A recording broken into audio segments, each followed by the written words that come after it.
entonces, señor presidente, en este momento mexicano, en vísperas de una elección tan importante como la elección presidencial, ¿cómo contempla usted el ambiente que priva en nuestro país? El pueblo decidido a defender esta transformación, una reacción fuerte, poderosa. ¿Quiere usted escribirlo, por favor? Sí, Gracias. no creo que sea igual que entonces. Entre otras cosas, porque está bien la economía, el país está progresando.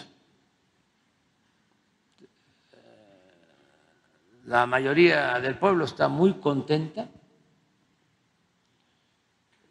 se ha logrado reducir la pobreza, pero también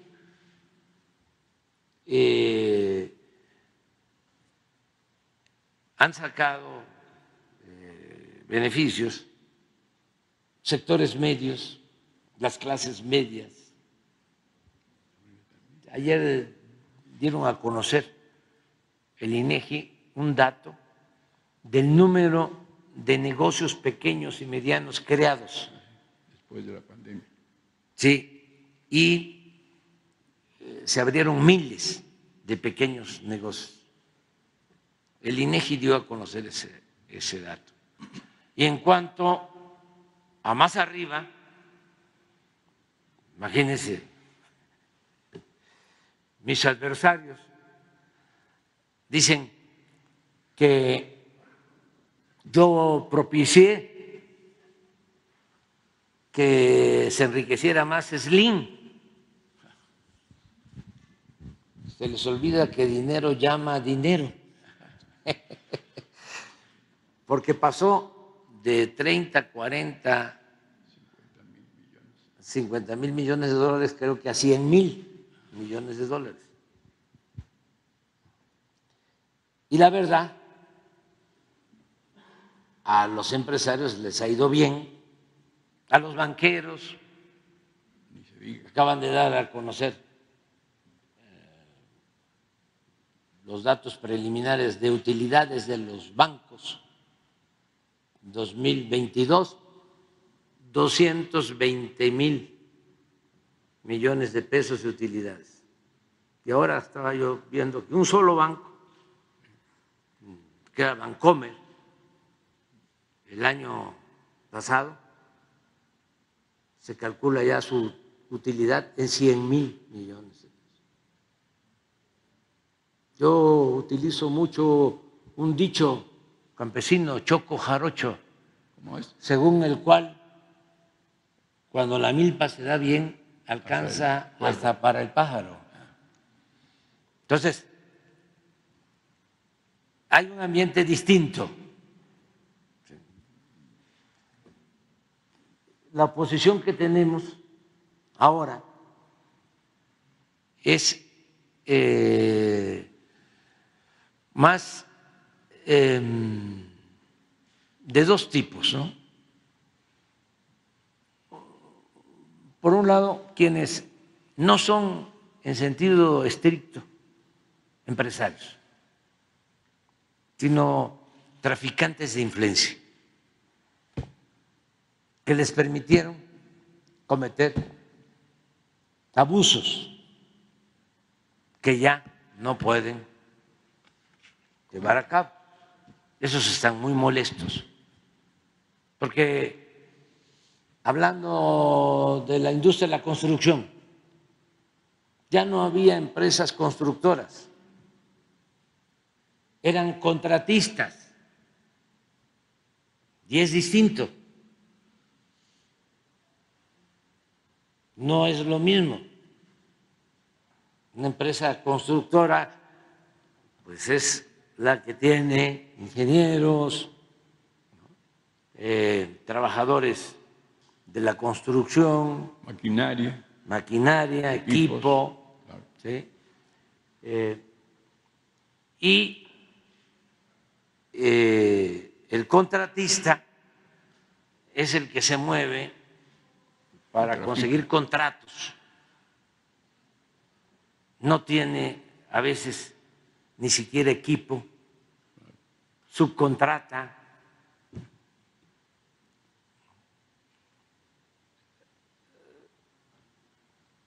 A veces van por el anticipo que se les da. Ellos aportaban un soborno, una extorsión, conseguían el contrato, les daban el anticipo y muchas veces ni siquiera iniciaban la obra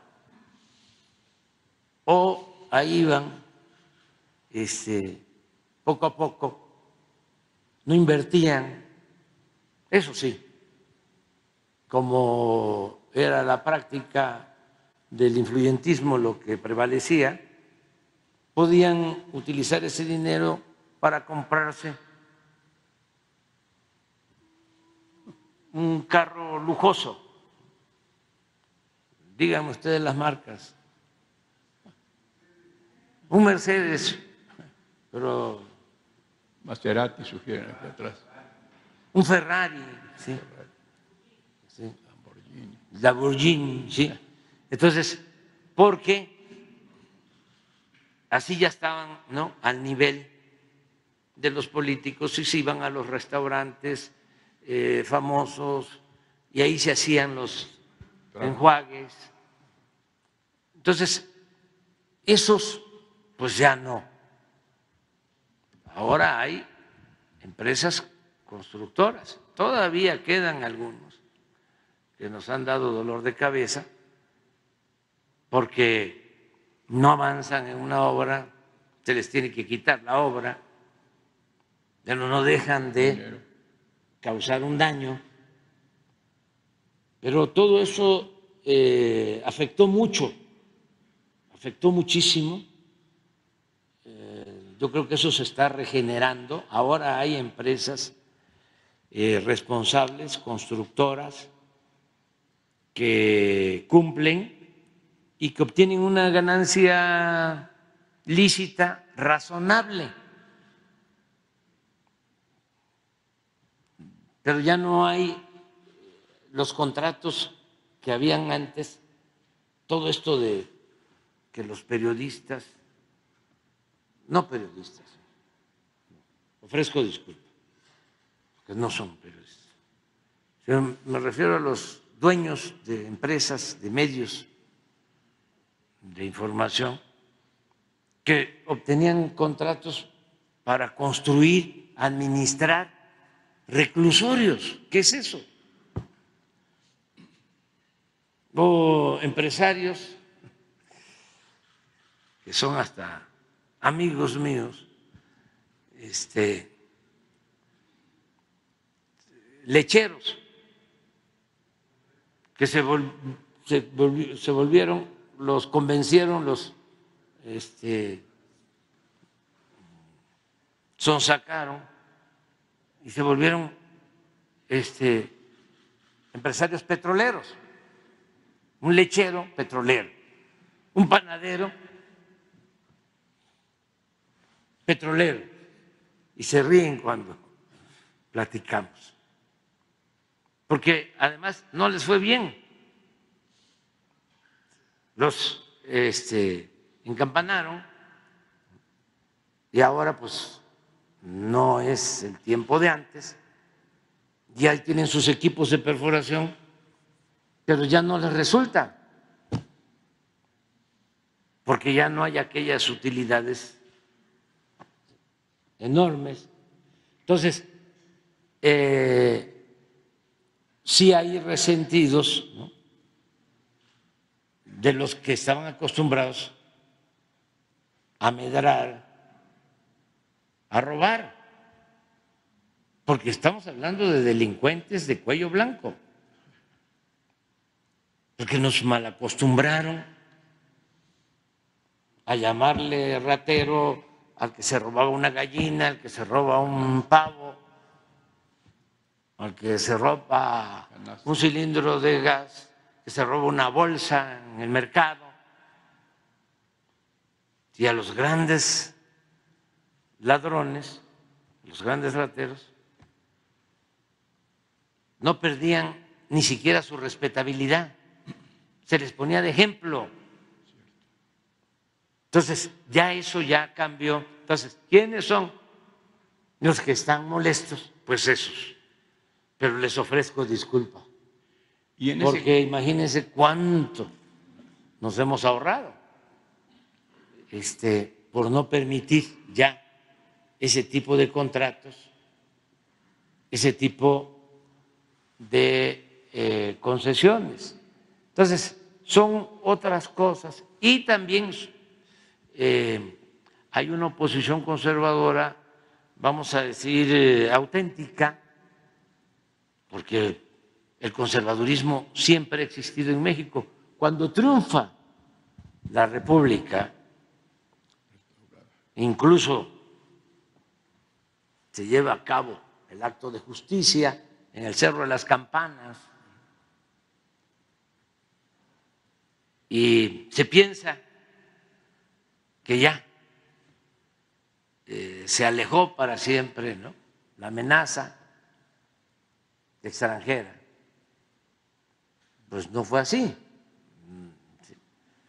Después de eso nos volvieron a invadir el extranjero y nunca desapareció el pensamiento conservador, ni en esos momentos de mayor predominio y de victoria del movimiento liberal. No desapareció. Al poco tiempo, ahí estaba ya, con Porfirio Díaz, que era liberal, con mucha fuerza, el pensamiento conservador. Entonces, sí hay, siempre ha habido un pensamiento conservador. Esos también se oponen a lo que estamos haciendo. Pero yo tengo que agradecerle a los dos grupos, facciones, tanto a los que se sienten afectados porque ya no tienen el privilegio de robar, como a los conservadores genuinos, auténticos. Les tengo que agradecer de que se han portado muy bien y que no han optado por la violencia.